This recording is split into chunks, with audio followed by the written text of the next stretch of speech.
Airbnb, the world-leading peer-to-peer accommodation provider, has been really hit hard by the global pandemic. In the largest metropolitan city in Australia, active Airbnb listings in Sydney dropped from 12,067 in January to only 2,196 in August. This pandemic has detrimental financial impacts on Airbnb hosts due to large cancellation.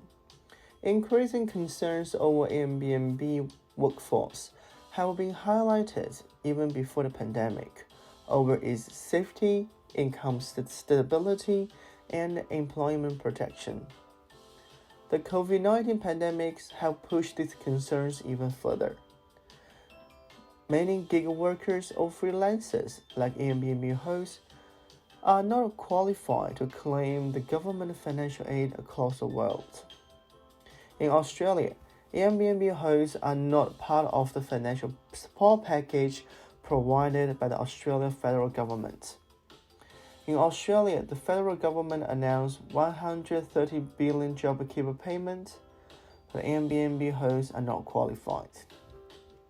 Some Airbnb hosts who rely on extra income from Airbnb to make ends meet, including mortgage payment and renting and staying in their homes.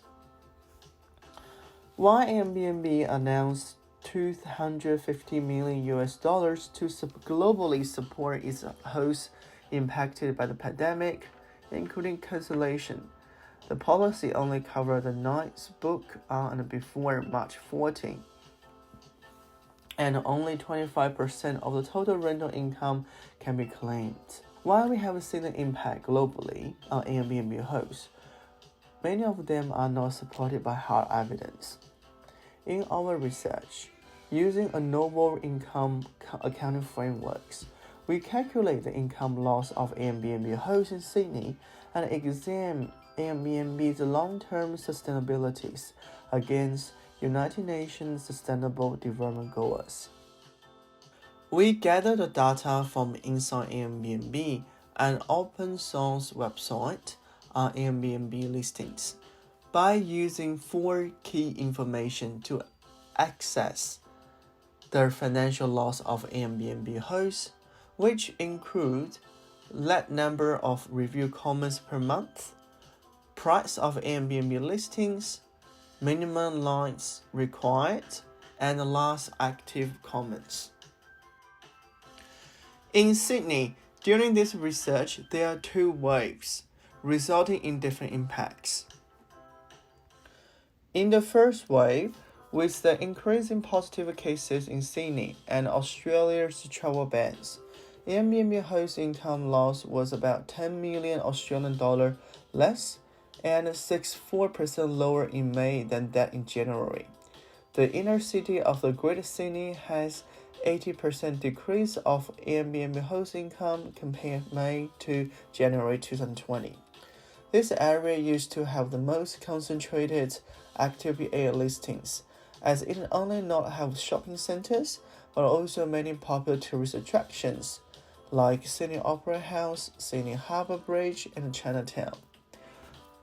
Other tourist attractions and shopping centers such as Bondi Junctions and beaches also have 43% decrease of income from January to May 2020.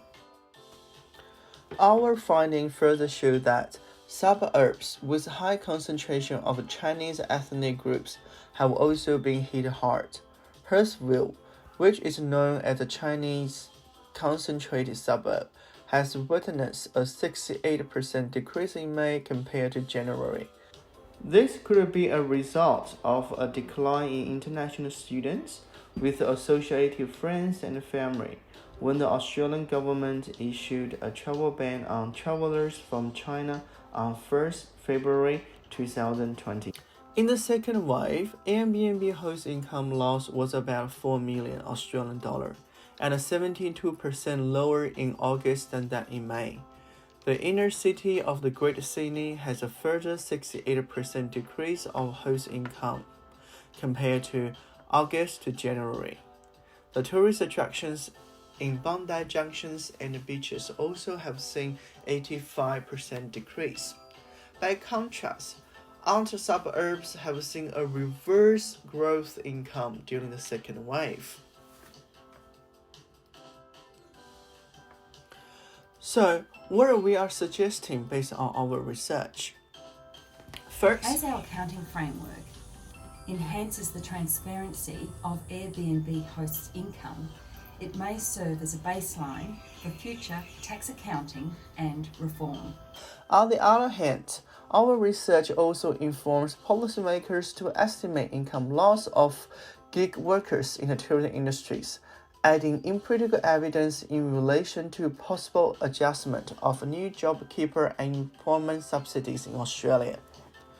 Second, the financial impact can have further damaged the informal employment opportunities in the sharing economy, leading to damaging the traditional social contract in employment, reducing the sharing economy's abilities to contribute to Sustainable Development Goals 8 and 10 for decent work and economic growth.